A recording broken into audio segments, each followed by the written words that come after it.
Testing. 1, 2, 3. The soup wasn't ready.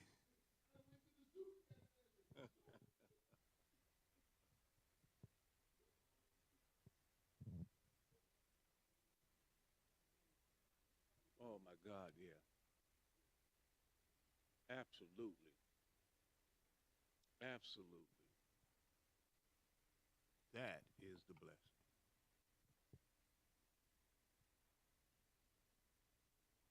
All right. All right. All right. Yeah, I see Facebook is up. YouTube is up.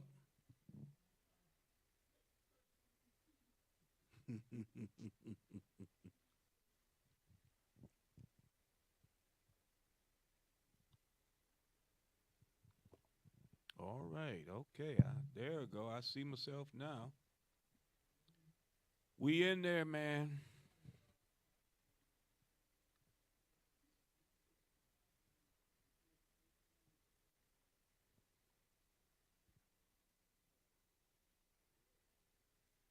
Yeah. Mike was waxing eloquently on that one. Yeah, you better than me, huh?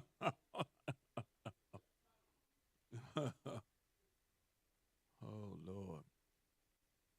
Well, okay, there's Jeanette. Saul to you too. All right. I think we're beginning to pop in here. Yeah, yeah, yeah. And there's Sharon. Greetings to you too. Okay, we're popping in. This is good. This is good. This is good.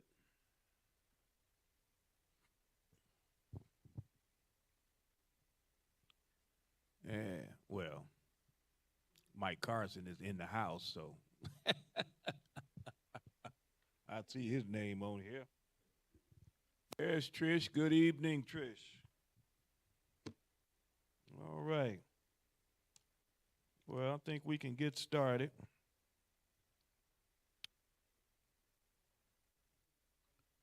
Join me in the word of prayer, everybody. God, we thank you for this night. Thank you for these who are gathering and have gathered in person and virtually.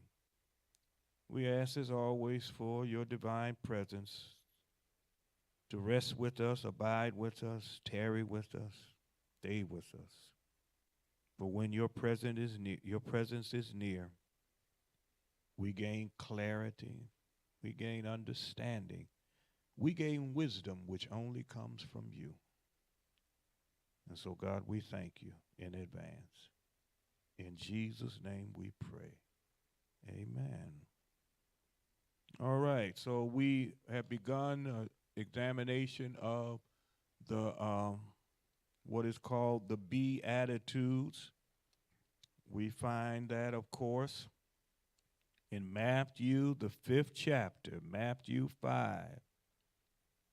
And in Matthew 5, though we looked at last week, we looked at the first two Beatitudes. This week, we're going to look at verses 5 and 6, the next two Beatitudes, just as a reminder of the background. Hey there, Kathleen. Good to see you. Just as a reminder of the background, this Sermon on the Mount that Jesus gave actually goes from chapter 5 through chapter 7. And there are what is called 5 discourses that Jesus gives on 5 subjects in this Sermon on the Mount. I was thinking about that. The Sermon on the Mount goes from chapter 5 to chapter 7. So that indicates this was a long sermon. So for those who don't like long-winded preachers, Just so you know, Jesus was a long-winded preacher. And the folk he was preaching to were outside in the heart of the sun. So just think about that the next time you're in the sanctuary and you're looking at your watch to see how long I'm going to be preaching, okay? You could have Jesus preaching for you. He would go much longer than I would. Yeah, I thought I'd get that out.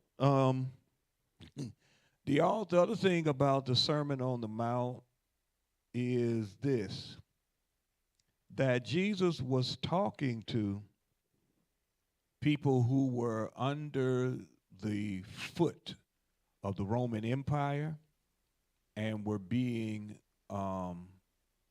mishandled and mistreated by the religious elite. Remember, in their society, the religious, Charles just walked up, the religious organization, Judaism, the temple, and all of that. Hey, Mama Inez, good to see you also. The religious elite, the aristocracy, were also taking advantage of the powerless, and so Jesus is preaching to people who were denigrated and demeaned, disrespected, and disinherited. These were those, and in many ways they are like you and I. They weren't all in the same socioeconomic situation. So there, as we looked at last week, Jesus said, "Blessed are the poor in spirit." We remember that poverty was a social category. It wasn't just economics. So there were people that were economically poor, but poverty in the first century is a social category. So we gave the example that a widowed woman without a son could have financial means, could be financially stable, but still be seen as poor in poverty, because women were seen as property in the first century of men. And without a husband, without a brother, without father, and without a son, he was, no matter how much money she had, she was vulnerable to those who could take advantage. So we gave the example that the Roman soldiers that are posted throughout Judea and in Jerusalem and whatnot, anytime they wanted to just commandeer a person's home and food and resources, they were able to do that without any retribution. All they had to do, and they didn't have to have any real reason. They could say, "We want your house, we want your food. Well, what about my children?" If there's anything left, they can eat that. And unfortunately, they could abuse people, physically abuse people. And so this was, this is a daily occurrence and reality for those living in first century Palestine, Northeast Africa. The religious elite, the aristocracy, were taking advantage of the people, in particular monetarily, and using religion to do it.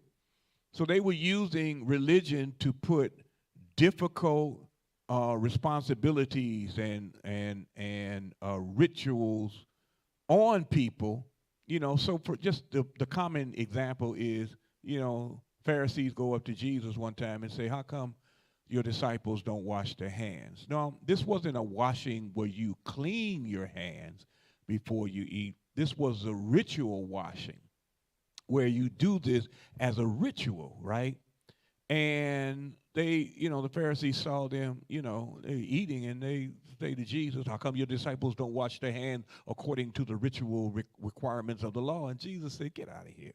Well, he didn't use those words, But, he was like, didn't you hear what David did? He quoted some things. In other words, he was saying, poof, be gone. It's a silliness. It's infantile silliness. People are hungry. They don't need to do ritual washing to eat. These are things that when that they would use to to make people feel worthless. And so Jesus even said in one point, he said, now you burden the people with these rules and these laws, and you overwhelm them with this stuff. And he said, this is not the way the religion is supposed to be practiced. So I just want to set the context that when Jesus is doing this Sermon on the Mount, y'all, he was talking to people like you and me. We're in different socioeconomic categories, but in this nation, we are the oppressed. Even if you have comfortable means right now, even if you've got, you got some type of nest egg and whatnot, because of the color of our skin and because of the racism, the white nationalism and racism and supremacy and all of those things that are actually the way the country is run. We are vulnerable. We're in that social category of poverty because it means we have no power. We don't have the power. We don't have the equity. We don't have the resources. All because this system is set up in this nation where only a select few and then others, based on the color of their skin and et cetera, are able to have the things that they are needed without fear that the system won't work for them. The system doesn't work for us like it didn't do in the first century. It works for those who are the religious elite and those who are a part of the empire. So I just want to review the background that Jesus is talking to people who this is not just something that they have been experiencing for a few years. This has been a long time. They have been under the oppression of Greece, before that Persia, and now they're in the text of Matthew 5, they're under the oppression of Rome. So this is hundreds of years. Remember now, this is hundreds of years of indoctrination of poverty and worthlessness and valuelessness that has been constantly pumped through the structure of the way things are run. See, it's more than just saying you're no good, you're no good. It is showing you that by how you don't have a voice. So who could, the folk in Palestine, biblical Palestine, Judea, who could they run to for help? It's really nobody. Nobody. The religious elite were not willing to help them. Because they were trying to exclude them, but and they were trying to take money from them and exclude them from, from even the temple. Jesus cursed the temple not because the building was bad, but because the way folk ran it was bad. So, who could they turn to, And so we see that today. I mean, we have too many names of people who have been unarmed and murdered by the police. Their faces and their names, their lives are plastered all over, our landscape. We can just name all of them. And the agonizing issue is that most of the time, the perpetrators of those murders are not brought to justice. It's as if they are even more encouraged, right? And so that has a doubling effect when people don't have the respect of those who are supposed to be protecting them, it has a deleterious and a negative effect on others, even in our own community. What it says is black life is cheap. Nothing is going to happen if you abuse a black person and you're a black person. You'll get away with it. So we have in every night on the news a shooting here, no one in custody. A killing there, no one in custody. A robbery, 70-year-old is beaten, no one in custody. It that when you hear that over and over and over again, it is saying, without openly saying it, your life is worthless. Nobody cares. It is something that is it's a form of brainwashing, indoctrination to further reinforce that you don't have a voice here. That's what it's designed to do. No one in custody. It's the same as those in the first century. Hey there, Isla, good to see you. So Jesus is talking to people that are very similar to you and me, who don't feel as if their life matters. So therefore, they're just trying to get through a moment. They're just trying to get through the day. They just trying to get through um, this particular moment. And so, and then they go to the next one. And it's all based on, this, the fear of what can happen because they don't have a voice. And that's just like, that's so similar. You don't have to just look around Gary. West side, south side of Chicago, Los Angeles, Detroit, wherever you want to find black folk in the inner city, you're gonna find a lot of people that don't think this system works. Hence, a lot of people ain't voting. A lot of people are not voting. I'm waiting to see what the turnout is today here in Gary. Um, and the early projections is it's not going to be very high. Now, a lot of that comes because life is just not it's not vibrant. The expectations become very low, and so why vote? People get in and they talk all that talk beforehand, and then they get in and then they talk a different language. Well, we can't do this right now. You just got to be patient. Well, where was all that big talk about how you going to change this and you going to address this and you going to bring? We don't even see that. Even if you can't get it done, at least let's see you fighting, right? Let's see you going up against some folk. Let's see you, putting it out there the way it really is and not sugarcoating and trying to dance around it. People want to see that. And unfortunately, in far too many cases, you don't see that once the person gets in office. And then 4 years later, well, we still got work to do. We're going to finish this work. Well, I didn't see that fire. You know what I mean? And what it does is it sends a very negative message. Now, again, I understand the frustration. Hey there, Annette.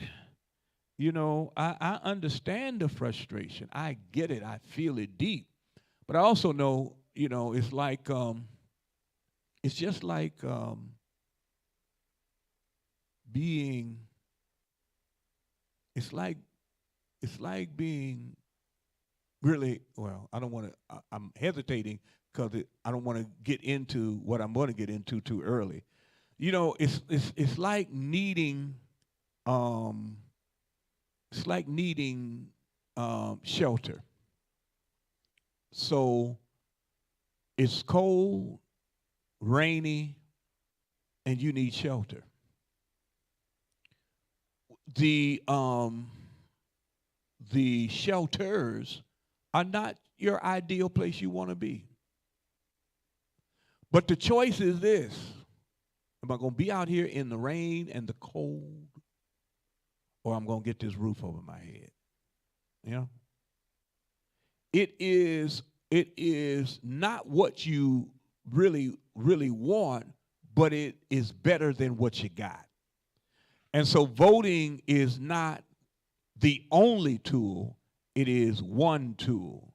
Um, as a master carpenter would know, you know, you go on a job, you got a tool bag, and you got a lot of tools in that bag. And all of them are necessary. So you carry them because they are necessary. And voting is not the tool, it is a tool, and you must use all the tools you have. So yeah, protesting when, protesting and voting. Yeah, advocating and voting. It's all of those together. But frustration sets in, and people just decide, I ain't gonna vote. Just like people decide, well, I ain't gonna go to church. I love God, I believe God, but you know what? I don't feel like going to church because I'm just wore out and I'm tired, and I go, and there's a lot of hypocrites in church. I hear that a lot. Can I tell you what my pastor said to somebody one day? Our pastor Jeremiah Wright,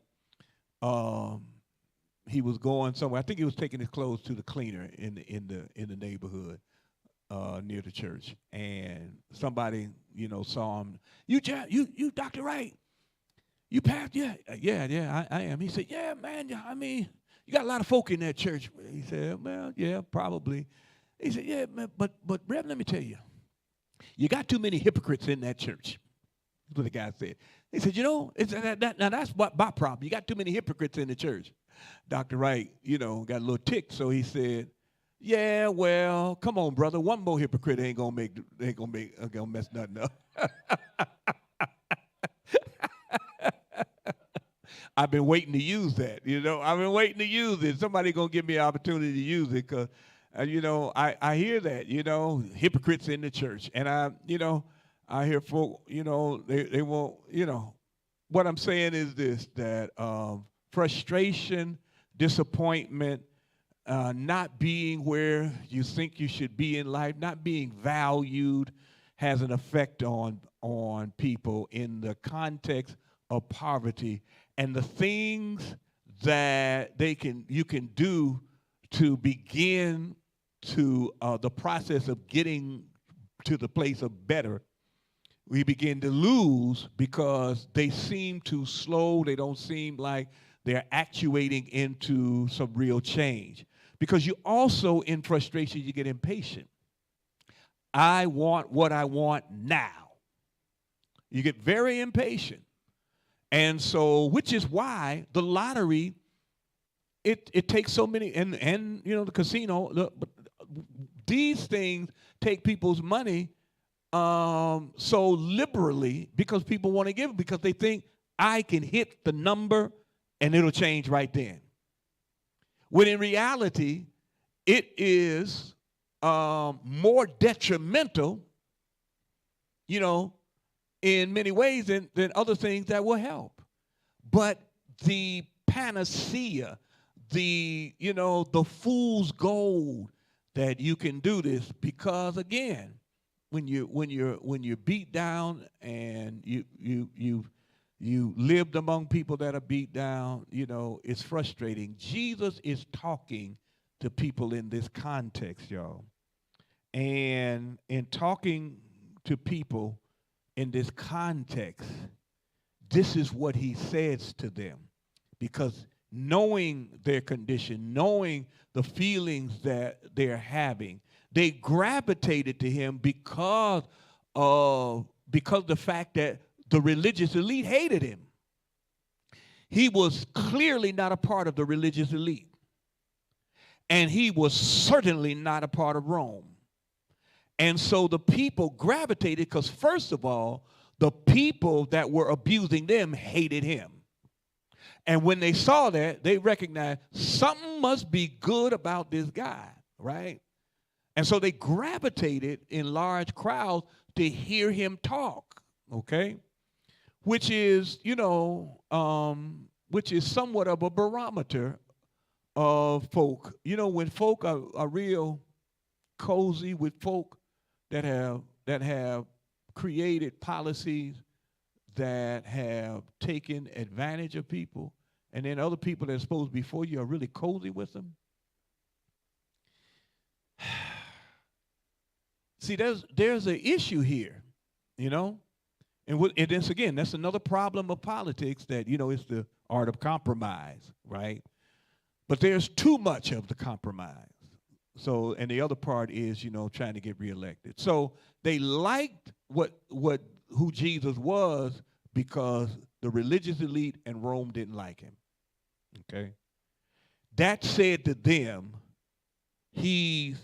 there's something about him. And then, of course, the miracles and other things began to let them know, okay, this guy here, there's more to him than meets the eye. Now, their initial perception is that, he is going to lead an overthrow of Rome.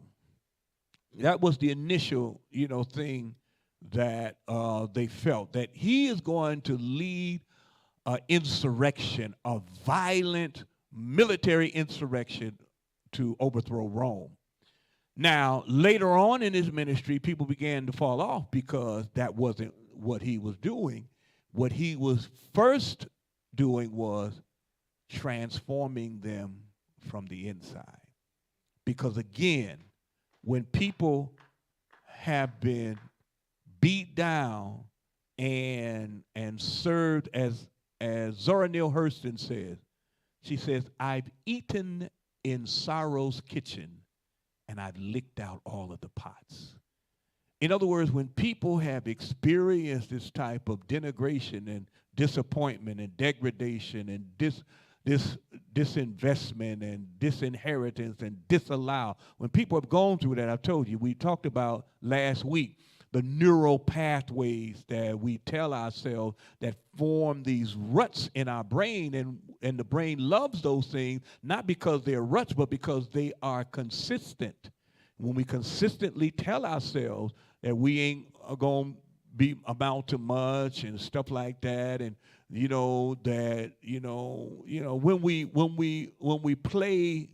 play low, a lot of us have, a lot of poor people get, especially black poor people, we get the feeling that you never want to appear arrogant.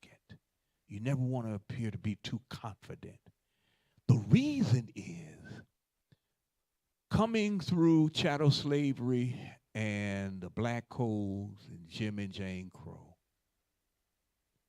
if it's in particular a black male, but black females too, if you appear to know too much, if you appear to be too confident, if you appear, to be too self-assured, you were a target. And so, and if I may, let me give a footnote. One of the practices we call whipping, spankings, etc., comes out of that, because oftentimes the whippings and the spankings that we would resort to were out of fear. Now, those of us today, I grew up, I whipped my children. Yes, I did. Yes, I did.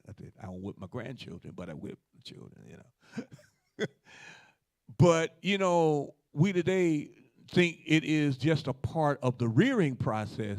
And some of us think it's in the Bible. That's not what that Proverbs says when it says, spare the rod, spoil the child. It's not talking about if you don't whoop them, you're spoiling them.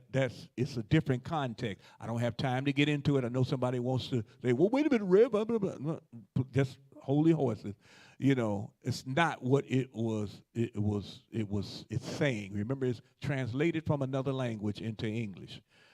But what, a lot of that comes out of that fear that, children have a natural honesty and feelings that, everything, the world is mine. They touch everything and this, that, and the other. They ask questions all the time. And if you're taking your child among white people, during these times, there was just there was no way to protect them.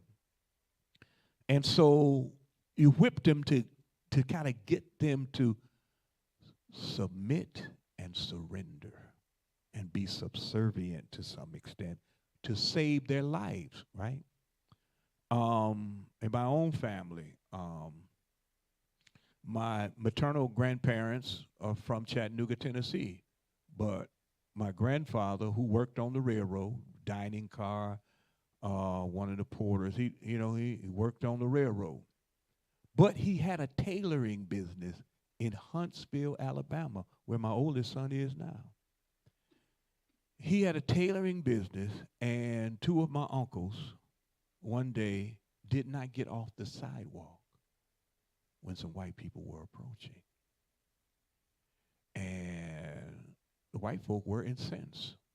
They went to my grandparents' home, said, if you don't teach them little how to respect white folk, we'll teach them. Now, my granddaddy was a man who was ready to get his gun and say, well, let me teach you before you teach them. But grandmama said, no, John, no. We just got to go back. We got to go back to Chattanooga because we can't stay here. And so they went back, and granddad had to give up his business. See? So, my uncles were just children, and it's stupid. I got to get off the sidewalk for them. But my grandparents, they did the best they could, but children are children, right? They didn't do nothing wrong, but according to white people, because it was a stupid thing to subjugate us. My point is that when people, have been denigrated that way, we then try to raise our children in a way to keep them out of harm's way, but it further pushes them down, right?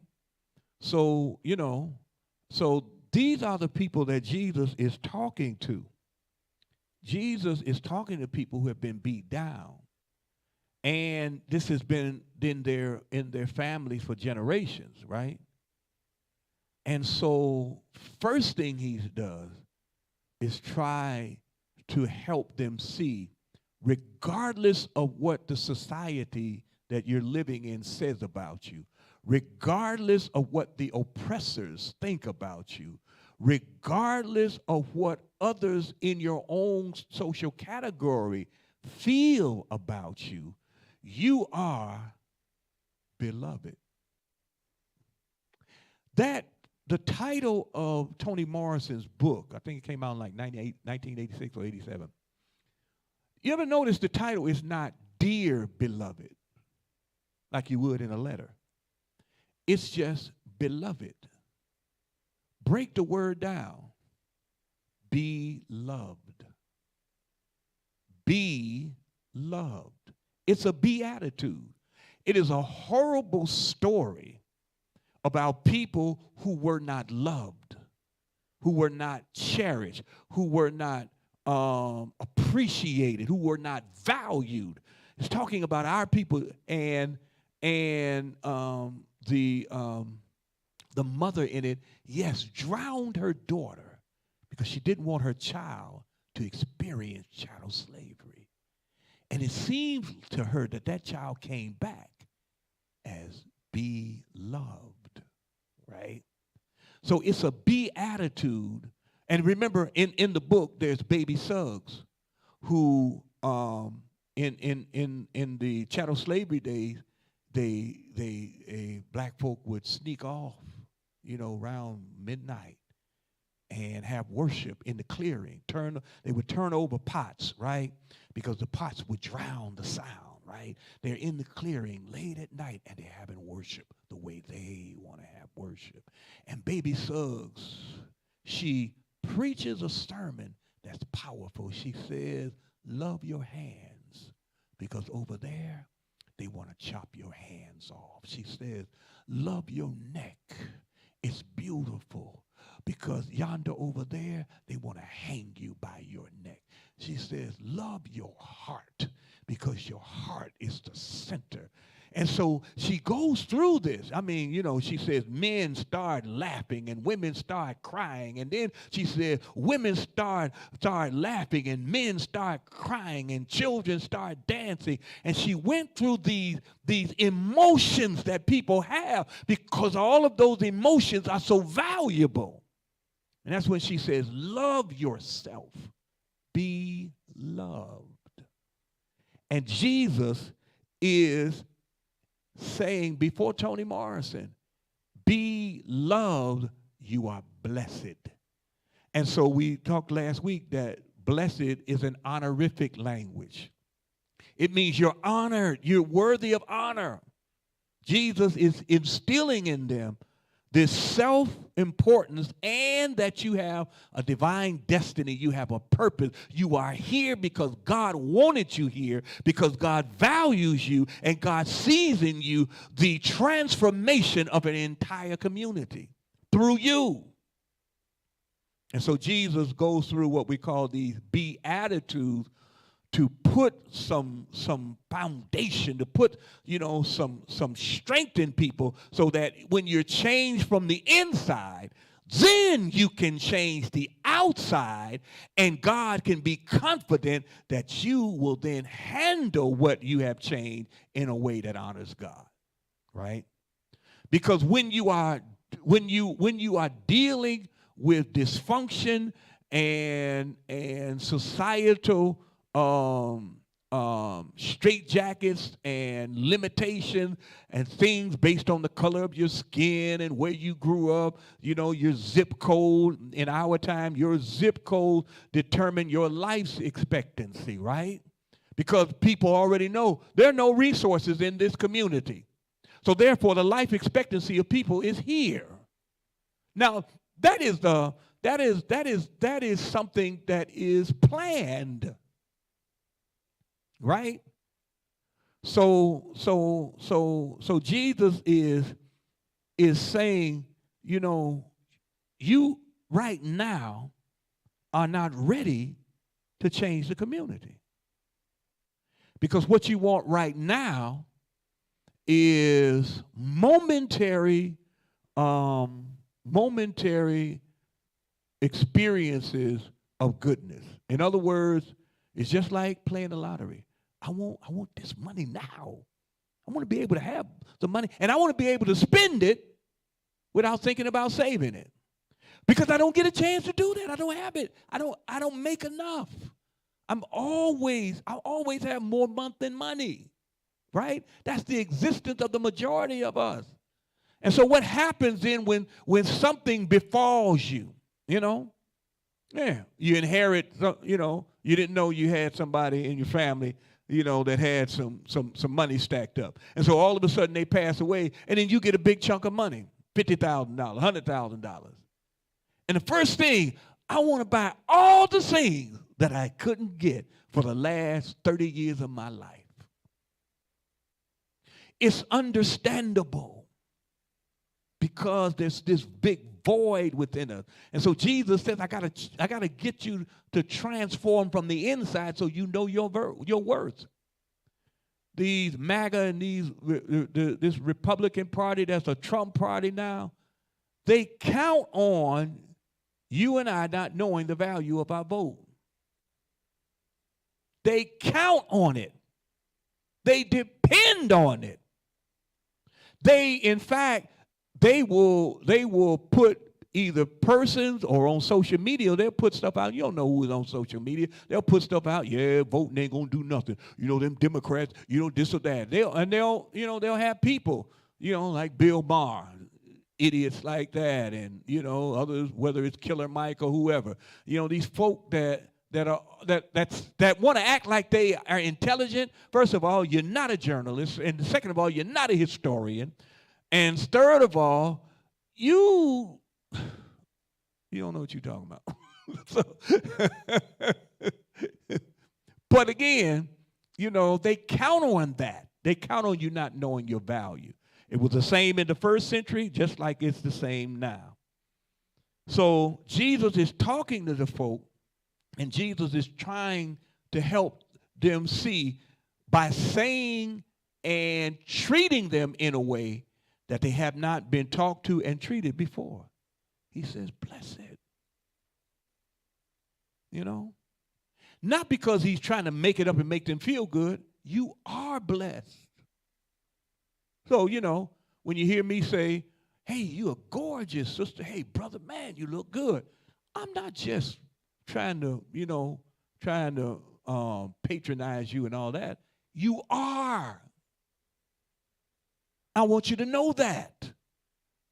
So and just, again, this is a footnote. It's not even in my notes. I haven't even got to my notes yet. But so here is, follow Jesus' strategy. When we greet one another, let's elevate how we greet one another. Like when you greet somebody, say, hey, I exalt your name. I exalt your name. Why? Because your name is great. Your name should be exalted. You are important. You are precious. You are cherished. That's why I started us saying, Saul Bona, I see you. I value you. I respect you because you are precious, right?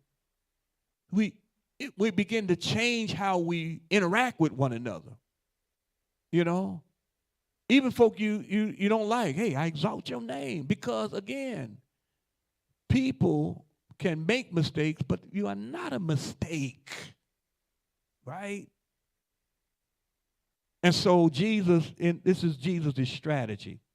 And so these Beatitudes are him injecting into the folk what is already there, but in this way pulling it out, okay, because it has been diminished. One more case.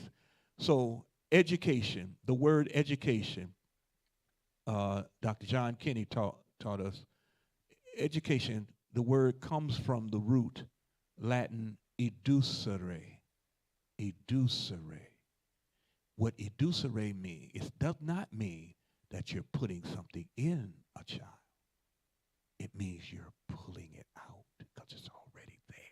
It means you are pulling out of them what is already in them. That's what education is from the African perspective. The European perspective is, I'm a little God, so I'm going to put in you something. No. Children already have greatness in them, genius in them. We are trying to enhance it and let them know it's all right to let it show. What did Jesus say? Let your light shine, right? You got light in you. And so this is what Jesus is doing in these Beatitudes. So we're looking at verses 5 and 6 on today. Verse 5, Jesus says, blessed, beloved, you are worthy. You are worthy of honor. Blessed are the meek, for they will inherit the earth. Sharon Thompson, Sharon sent a question, and we're going to right off the bat deal with your question. So meekness in the Greek word is a word praus, P-R-A-U-S, praus, P-R-A-U-S. Now, as Sharon pointed out in her question, meekness in our society now equates to somebody that's weak, right? When we hear the word meek, we think weak. Well, that's not what the word means, right? In this context that Jesus uses, the word praus is meek. Again, present day understanding, it means a person that is weak.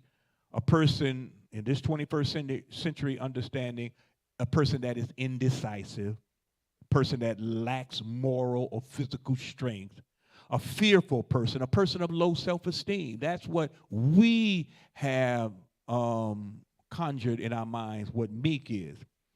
But in that Greek word, it could mean gentle or mild. Mild-mannered, a gentle person. You've heard of people You hear, oftentimes at funerals, you hear, oh, he was a gentle giant. In other words, a very big person in physical stature who could use that physical dominance to make people bend to his will, but he was gentle with the power he had. I'm going somewhere with that.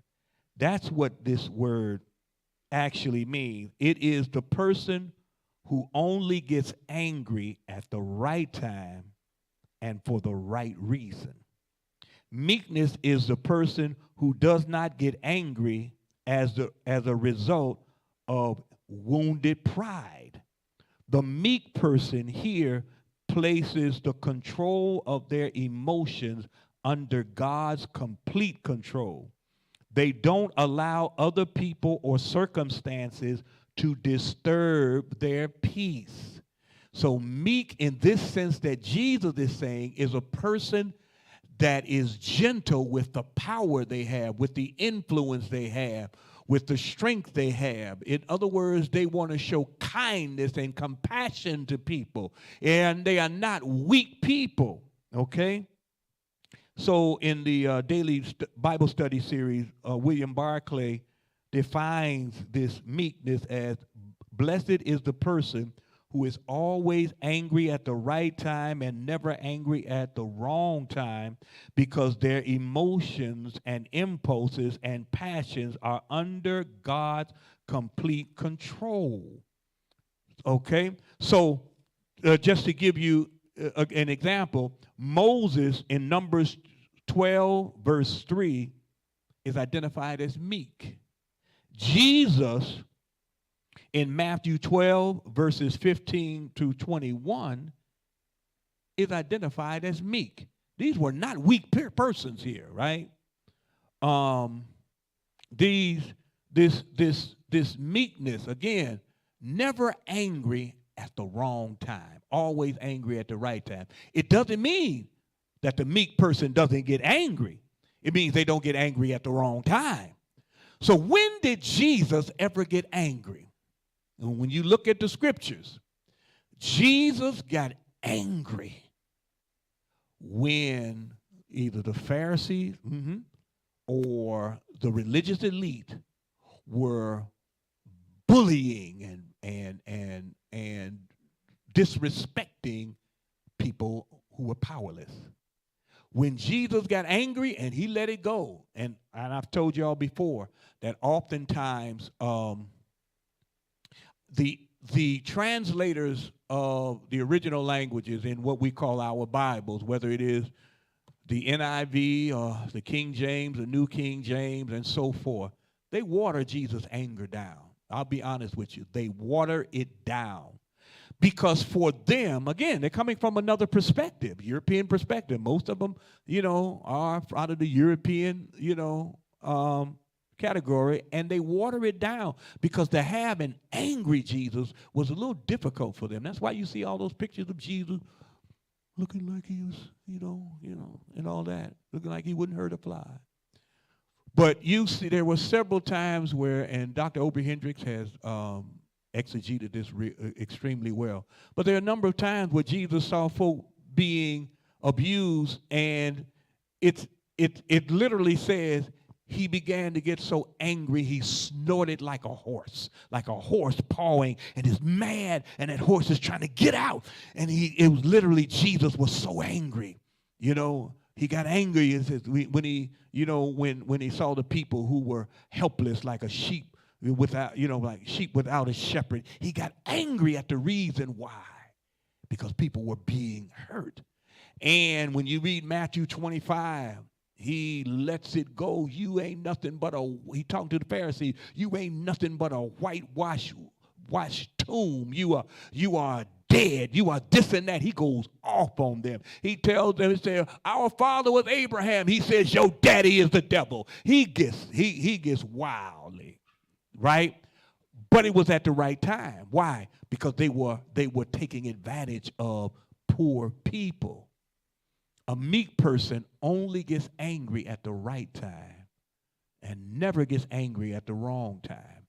In other words, Jesus did not get angry when folk were talking crazy about him, right? He would ask him a question, before I answer you, you tell me, was John the Baptist, a prophet or not?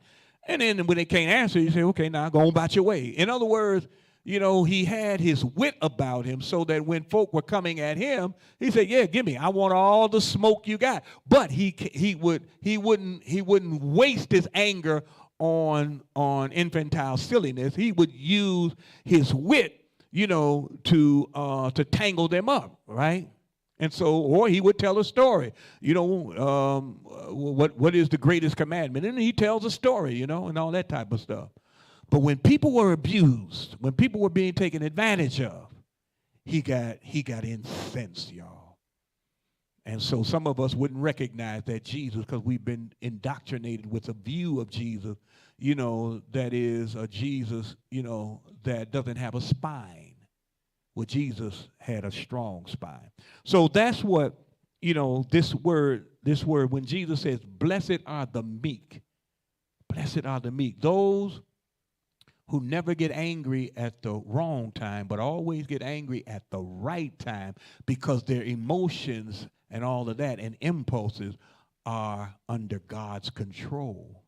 He says, they will inherit the earth. In other words, Sharon, they are the ones who can be trusted with the running of, the maintaining of God's creation, right? They can be trusted, with God's creation. They won't spoil it for their own selfish appetites, in other words. When your emotions and whatnot are under God's control, then, like the culture and society we live in, they then won't allow the temptations of it. They won't allow that to get them to use it in ways that are selfish. You see, again, this is future fulfillment, because all of these Beatitudes, he ends them, each of them, with a future promise. In other words, it's not right now, but it's going to come because I've started it, right? Because I'm here. It has begun. And so he is preparing them for an alternative community to the community that they live in under Roman occupation. He is preparing them to change their social relationships and how they see them. See, most of us live like in the first century, we live in this competitory type existence. We're always competing with one another. Just, you don't believe me? Black Friday every year, it is heightened because people are crushing and crowding in to get some menial, they're calling a sale, because you think you're getting something for nothing when in reality you're paying for it. And you're paying good for it, but you're crushing each other, racing against one another, because that is the objective of this society, to make us compete with one another over a piece of the pie, when in reality the whole pie belongs to God, and that means it is there for us, right? He's preparing them for this alternative community of transformed relationships with one another, where we just value one another, and difference doesn't make us deficient. It just means different. So people don't have to believe like you do. They don't have to look like you. They don't have to have the sexuality you have. They don't have to, they don't have to have this gender that they don't have to have male gender. You don't have to be, you know what I mean? It doesn't have to be a male dominant. He's changing the societal relationship so that everybody is valued. He's preparing them for a society of justice, where justice is the rule for everybody, and nobody's above the law. He's preparing them to practice piety. In other words, to live a life that is that reflects reverence for God in everything we do. He's preparing them that because life under the Roman Empire, with the wide discrepancies of wealth and injustice, are not God's will. Just like, understand, life under these yet to be United States is not God's will. There's no reason why there are so many places where people are homeless in tent cities. Isla Powell just came from New Orleans, and tent cities where homeless people, are living outdoors. There's no reason for that. I know people get upset, that racist so-and-so in governor in Texas is sending immigrants by the busloads to Chicago and other places. But understand, there's enough in this country for everybody, right? There is plenty, but we are led to believe that there ain't enough. So Lori Lightfoot is saying we're spending $20,000 a day in this. In other words, what she's saying is we don't have enough to take care of them. Yes, you do. You're targeting your anger at the wrong place, because you're targeting your anger at the immigrants. So then black folk who were forced to immigrate here, well, yeah, they're illegal and all of that. You illegal. I mean, if you want to say that, nobody is illegal, especially on stolen land. Never forget that. And people that are coming here because our nation messed up theirs, and your tax dollars did it. But the most important point of this is God created more than enough for everybody to have enough. The only reason that we are struggling over these meager benefits is because there are people who want the whole thing, right? Okay? So Jesus is preparing them. So when he says the meek will inherit the earth, in other words, they will be those who can be trusted to handle God's creation, right? To handle it in a way that honors God and does not feed into the selfish appetites that corrupt so much, right? So Sharon, I hope that helped. He says, blessed are the meek, for they will inherit the earth. Then verse 6, he says, blessed are those who hunger and thirst for righteousness, for they will be filled. Again, that promise fulfillment. And so here's the other thing that we have to understand. When you read the scripture, that's why you hear me give background. You have to understand the context. Because in anybody that preaches or teaches to you and does not give you the context or the background, then they're using it, as Jesse Jackson would say, as a pretext, and as Freddie Haynes would say, a pretext to con you, right? If you don't give the background, you're using it as pretext to say what you want it to say and not what it really says. So we got to understand when Jesus says, blessed are those who hunger and thirst for righteousness, for they will be filled. In Jesus' day, the hunger was a reality that could eventuate in people's death. People did not eat meat every day in Jesus' day. If they had meat, it was once a week. And that was something that was exceptional, right? The wages people made were barely enough to survive on, and starving to death was a constant hound of hell that lingered on the landscape of their lives. People in Jesus' day died frequently from hunger. The same goes for the thirsty, those thirsty for water. They did not have spigots and faucets to just turn on and water would flow. They had, at best, a community well.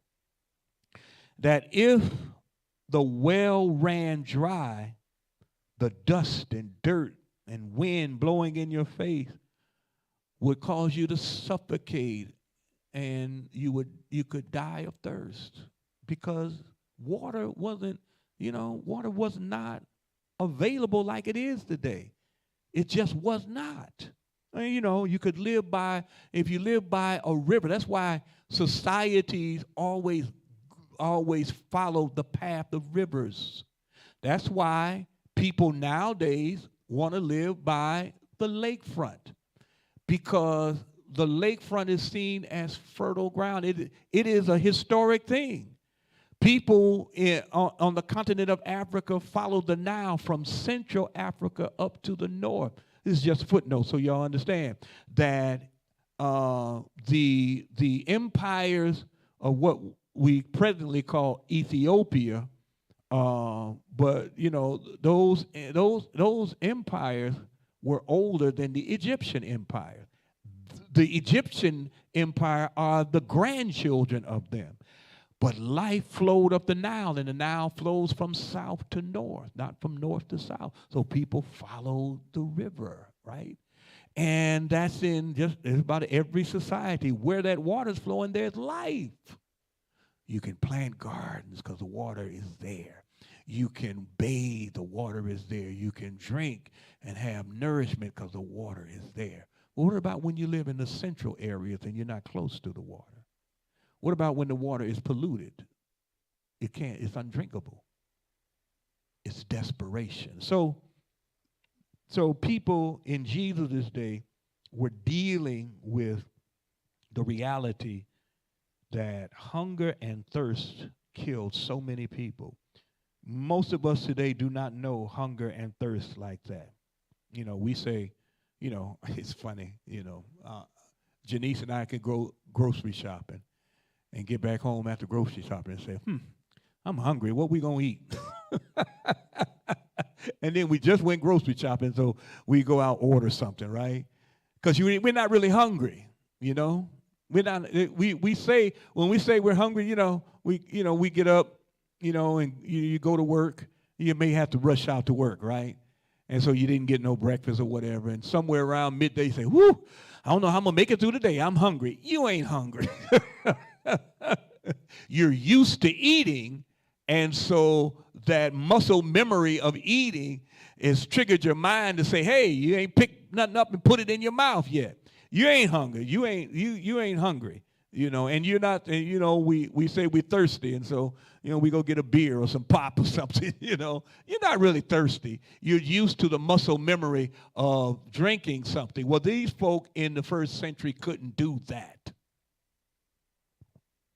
So we got to understand when Jesus says, blessed are those who hunger and thirst for righteousness, what he's saying is, it is the image of starving and thirsty people. It was a vivid image in the mind of those he was talking to. They knew people who if not every day, every week died of hunger and thirst. They knew people. Some of them were family members. It was a constant reality, and it was a constant fear. And Jesus says, blessed are those who hunger and thirst for righteousness. In other words, those people who hunger and thirst for righteousness out of desperation. Jesus, blessed are those who hunger and thirst for righteousness, for they will be filled. They will be satisfied. These are people who probably would never see the righteousness of God in their lifetime, but their hunger and thirst for it is so desperate and determined that God will reward them in the fulfillment of time. In other words, even though they know I may not see it, I want righteousness. In other words, it is a hunger and thirst for God and God's presence to be manifested in the society I live in. This is what they're hungry and thirsting for. Now, many of us look at the injustices. We look at these MAGA folk and all of that, and we look at folk who just do wrong and lie and all of that, and we like, oh, it just gets me so upset. But we don't hunger and thirst for righteousness as Jesus is saying. Remember, he's saying that to people who knew what it was like to really go hungry, to go weeks without food, days without water, and not know when you're going to get it. And to begin to have to put in your mind that I am going to die a horrible death like this. And so he's using that as the imagery. That's how badly you have to want God's righteousness in this world. That's how badly. In other words, you have to want it for everybody. So let me give the last part of this. When Jesus says, those who hunger and thirst for righteousness, in the Greek, it is called a direct, it's in the direct accusative case. It's not in the genitive case. The genitive case, if Jesus was speaking in the genitive case, it would read, I hunger and thirst for some righteousness. I hunger and thirst for a piece of the pie. I just want a sip of water. I hunger and thirst for a sip of water. I hunger and thirst for a piece of the cake. He speaks in the direct accusative case, which means I hunger and thirst. Those who hunger and thirst for God's total righteousness, all of God's righteousness, not just a piece of it, right? It's very different, see, because again, we're so curated in our own silos and situations of need and lack that the thing that gets us going is, oh, I just got to check. It's like, oh, I'm but we don't think, well, I want everybody to have a check like this. We think, oh, no, God bless me. I'm blessed. And we don't think, no, I'm happy for this, but I want everybody to have this. You see? It's a different, and which is why, and I'll give you a footnote, which is why a lot of our worship, I'm not talking about our church, I'm talking about all churches. A lot of our churches, especially black churches in this time, are fixated on what preachers call shout points. The shout points are, you going to get your blessing. You going to get your breakthrough. You going to get a way made for you. And we internalize that and say, ooh, I'm going to get that. Because we have been so saturated with lack that I want to feel better. I want to feel better. I want to feel good about myself for once, right? And so that's how we get manipulated also by this society, right? That's how we get divided also by the society. That's how we get paid off by the society, right?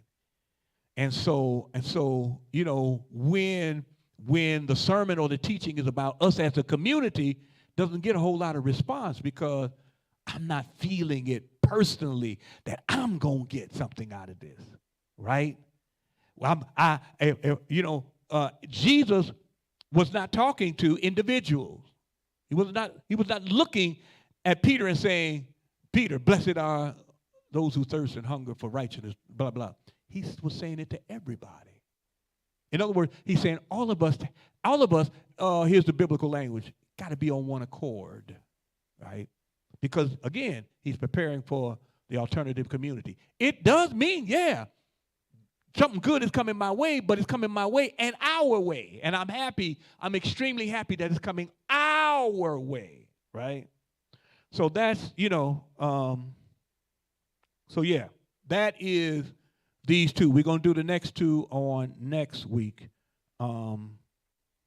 Anybody got any thoughts in the chat or any questions in person? Yep.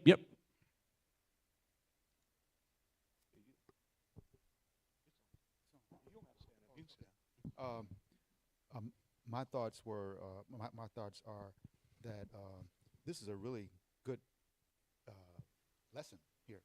Thank you. Because it's a whole bunch of stuff that's in here. Mm-hmm. We always hear about the chapter 5, 1 through 5, Uh-huh. I looked at all the other verses in the 20s and 30s, and it's a whole bunch of stuff that it's kind of hard to kind of glean out on your own. Yeah. So Yeah. hopefully you'll go over that, go over some of it because it's a lot of stuff in there. Okay. Okay. Yes, sir. We will. And if there are any particular parts in it that you want me to address, just text it to me, Okay. and like for next week and the following weeks we'll do that. Okay. Thank you very much. Oh no, you're very welcome. Yeah. Anything in the chat? Okay. Yeah. So Emmett, Charles was just saying that there's a lot more after the Beatitudes, like verses 1 through 5. There's a lot more in the other parts to this Sermon on the Mount in this chapter. And he was asking that, we would address some of those also. And I said, absolutely.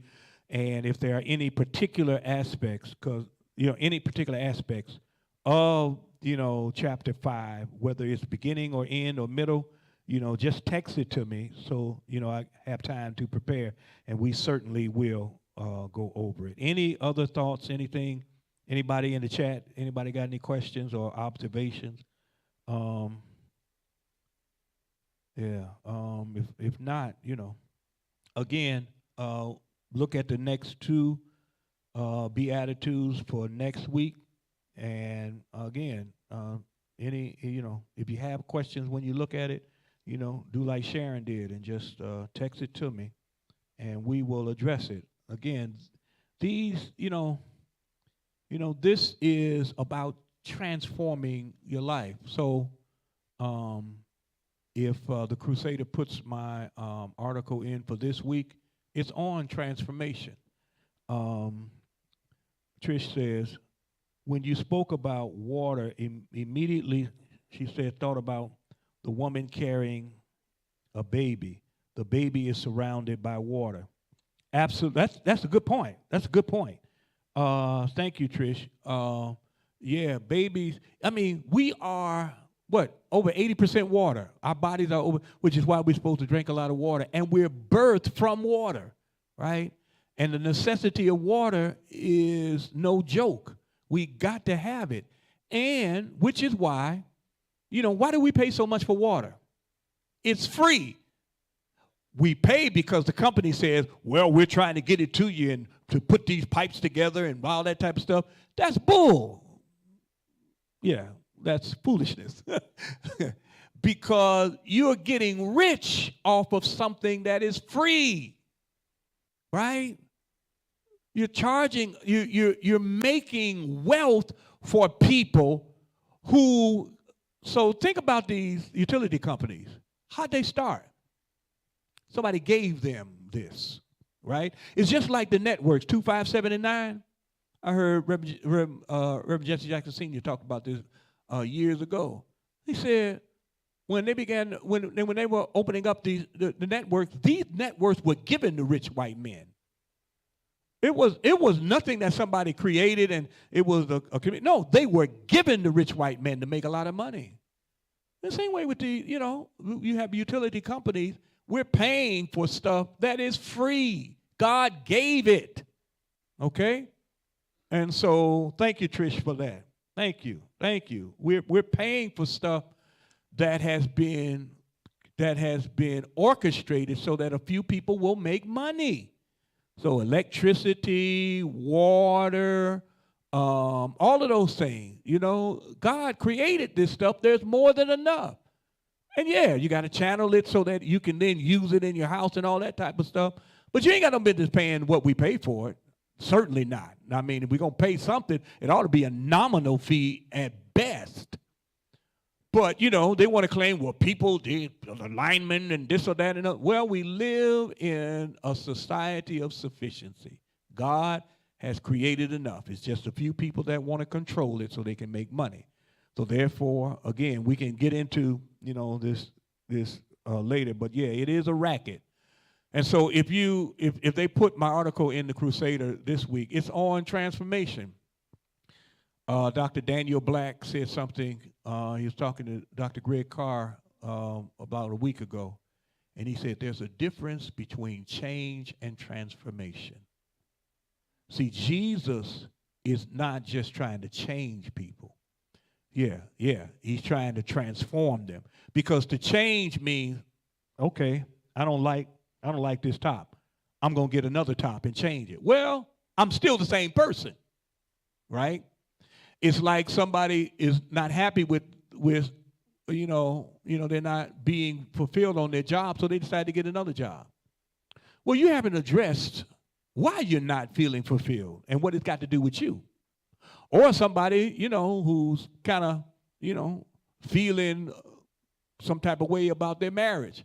They say, I want to get somebody else, So they divorce that person and go to somebody else. Or they don't divorce them and try to have somebody else and them. That goes on a lot too, I mean, or it is like this. Putting a black face in a white space and calling it change. Get what I'm saying? In other words, let's just say Roger Goodell is fired. And let's just say they put Jay-Z or whoever, Eric Bieniemy or somebody, they put a black face at the head of the NFL. We will say, woo, got a black face there. It amounts to little. Because change only deals with the exterior. Transformation deals with the substance. Transformation comes from the inside, right? And so Jesus is not trying to change people. He's trying to transform them. Paul said, be not conformed to the pattern of this world, but be transformed by the renewing of your mind. He says, then you'll know what God's good, perfect, and pleasing will is. When you are transformed. This religion of Jesus is about us being transformed and not just changed. Some people, oh my God, okay. I'm over time. Some people, because of the way theologically we see God as an audience to perform for, and not as an advocate to help transform our lives. Now, that ain't original with me. That came from Kobe Campbell, but it's still hot. Many people see God as an audience to perform for and not as an advocate to transform us, right? So the people are doing all kinds of things in the church to try to perform. Look what I did. Look how many ministries I'm in. Look how long I'm at the church. Look how much money I gave. Performing for and not as an advocate to transform us. See, we're not supposed to be the same that we were when we first met Jesus. We're not supposed to think the same. We're not supposed to act the same. We're not supposed to talk the same. Again, if you're still belly aching and gossiping about folk, oh my God, if you're still bad mouthing people, if you're still talking about, you ain't transformed.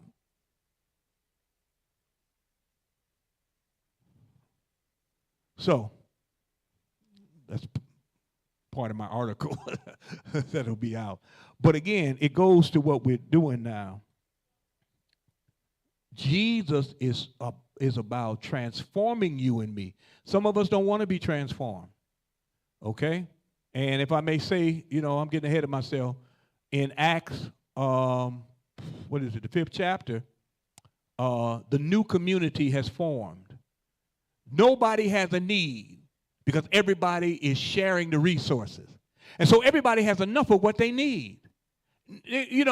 But there's two people. Now, it's probably more than two, but there were two people that were highlighted, Ananias and Sapphira. And they come into the community untransformed, but they act like they're with the community. So they have some property. They tell Peter, we sold our property, and this is the proceeds. Because everybody was giving money. And Peter says to Ananias, is this all of it from the property? Because you're telling me you're giving me all the money from the property you sold. He said, yeah, this is all of it. He really kept some of it aside because, he was like, I ain't giving all of my money. I ain't going to give all the money to the church. Oh, my goodness. That is a preaching moment. Okay, but I ain't got time to preach it. I ain't going to give all of it. And so Peter said, my man, you think you're lying to me. You just lied to the Holy Spirit. He said, that property was yours. When you sold it, you could have done what you want. You didn't have to give a dime. Just be honest and say, no, I don't want to get no money. Or you could have said, well, I'm giving half, or I'm giving a quarter of it, and I'll keep the rest. It would have been fine, but you lied. He died. So then Peter goes to his wife, Sapphira. He said, the money. Did y'all give all of it? She said, oh, yeah, we gave all of it. He said, both of y'all, you're not lying to humans, you're lying to the Spirit. And the feet of the people that just buried your husband are at the door to bury you, and she died. The point is, that they weren't transformed in the way they thought. See?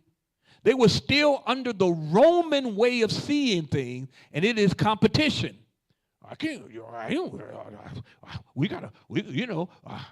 God is good, but God ain't that good. We gotta help God out.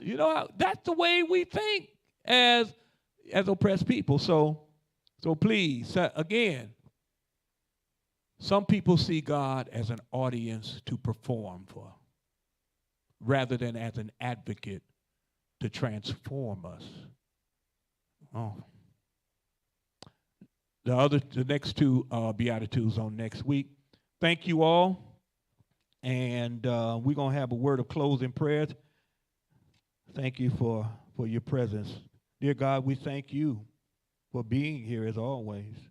Thank you for how your Spirit moves from virtual space to physical space, and just, God, how you saturate us with insight and understanding and wisdom.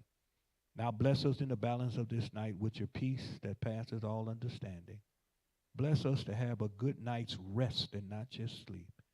And we pray that you will allow each of us to rise in the morning refreshed, renewed, reinvigorated for the new day that you will bring.